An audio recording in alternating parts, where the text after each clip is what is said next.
Vazhdojmë me lajmet të tjera. Historia e yllit Dautajt në rrugët e New Yorkut në hijen e luftës së Kosovës. Një libër i ri sjell historinë e papartë një oficeri shqiptar-amerikan që kaloi nga krimet e rënda të New Yorkut në operacionet sekrete gjatë luftës Kosovës. Ky është libri i parë dhe i vetëm që një shqiptar ka shërbyer në policinë amerikane shkruan një libër të tillë. Beyond the Badge, From the New York Street to Shadows of War. Përtej distinktivit, nga rrugët e New Yorkut në hijet e luftës, shkruan ish komandanti lejtnanti i policisë së New Yorkut, Ylli Dautaj, dhe është dëshmi e drejt për drejt e një jete përkushtuar drejtësisë. Në faqet e tij, Dautaj tregon rrugtimin e tij si oficer litar i policisë së New Yorkut, ku ai drejtoi hetimin mbi krimin organizuar dhe zgjidhi disa nga vrasjet më brutale të qytetit, raste që bën tituj në media dhe lanë gjurmë të thella në rrugët e metropolit.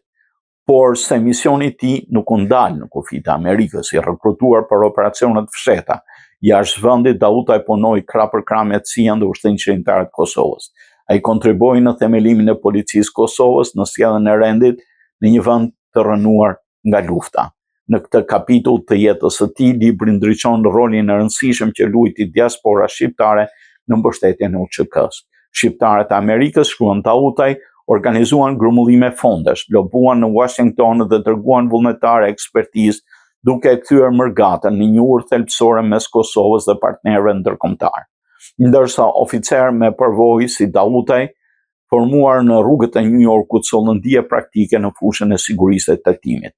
Beyond the Bench nuk është thjesht një memuar, është dëshmi e historisë së re të shqiptarëve në diasporë dhe trolit të tyre në momentet kyçe të kombit. Një distinktiv, dy luftra, një jetë e tërë përkushtuar drejtësisë.